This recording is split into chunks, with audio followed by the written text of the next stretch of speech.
two great tools that you have in your book. One is the trust radar, and the other one is the reputational terrain. I was hoping you could just talk us through both of those tools and then perhaps apply it to an example so risk managers can see how to apply it. For example, Goldman or Toyota or Shell. Great. Happy to do it. So the first tool is the trust radar, and that's really useful when you find yourself on stage. So that's kind of the critical moment when the phone rings and you have 24 hours or whatever long it is, when people pay attention when you're on stage.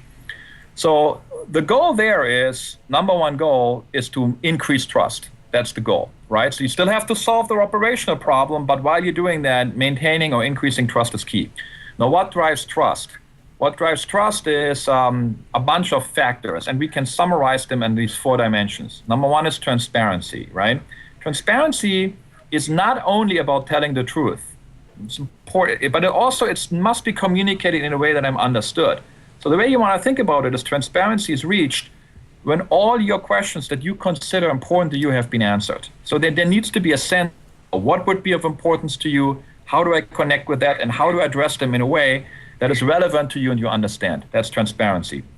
Number 2 is expertise. We're picking a doctor because we want to, when we pick a doctor, we want to pick somebody that knows what they're doing. So there's a sense that, you still need to be competent, you need to know what you're doing, and so forth. Businesses actually have a fairly high expectation, or the public has a fairly high expectation of businesses.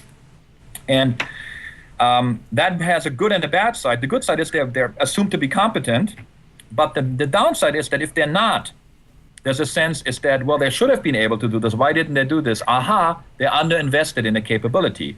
So in things like IT security or business continuity, if you look bad, if you were, let's say, weren't able to respond to a natural disaster or to a hacker attack, people don't give you the benefit of the doubt, but they're thinking, why weren't you able to do that? Must be that you underinvested. That's competence. Number 3 is commitment. And people want to see that the problem is fixed. Problem is, when you're on this critical moment, which is pretty short, you're typically not going to be able to fix the problem. You may not even know what the problem is. So how do I signal commitment? By making a promise that I'm going to fix the problem, and very important for executives, by showing up and having a public face to make it personal. And then the last component was empathy.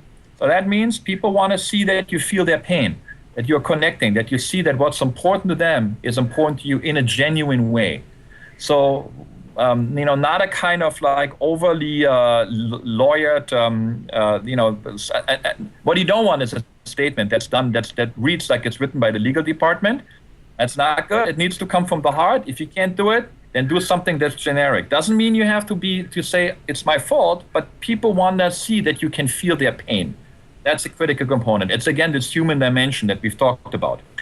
So to give you an example, you may recall this, Toyota unintended acceleration problem, right? Where there were concerns that these cars sped up and so forth. And most of these concerns were really completely overblown. And it was clear from the beginning that there was some sense of hysteria. And there were subsequent reports that kind of confirmed that.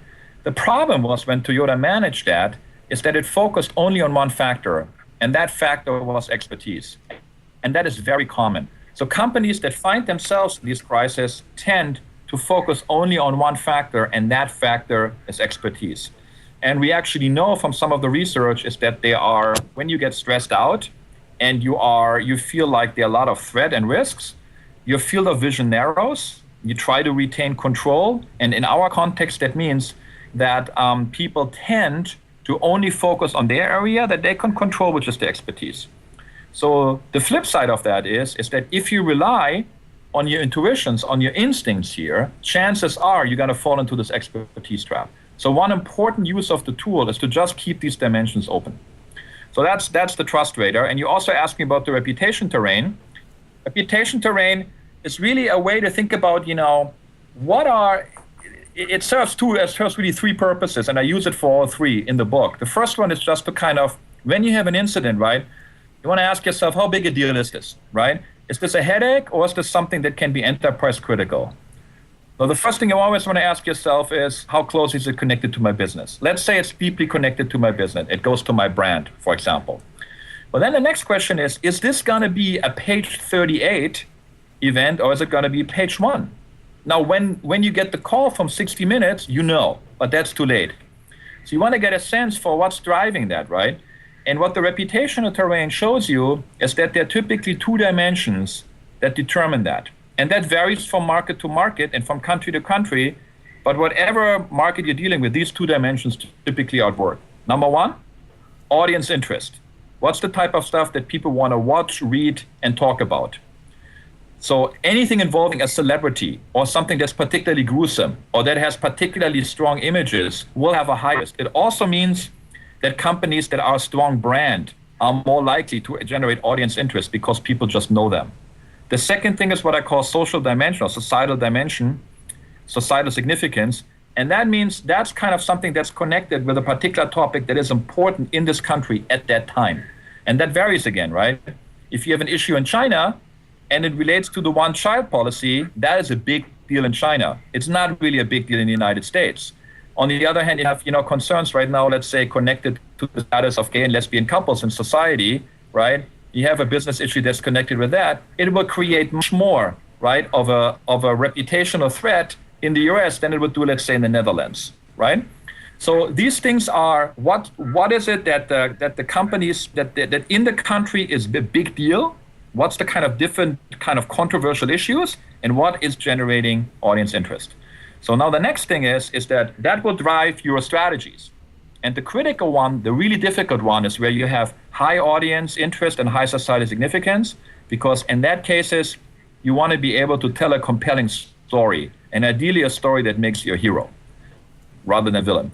So you have to realize is that when you find yourself in that corner, we're not talking about being right or having the better data or being able to convince others that they're wrong and that you're right. But the real core in this case is like the question, how do you become the hero? Because that's where this media segment operates. And then the last point where this tool is useful, you can then think also about assessing reputational risk.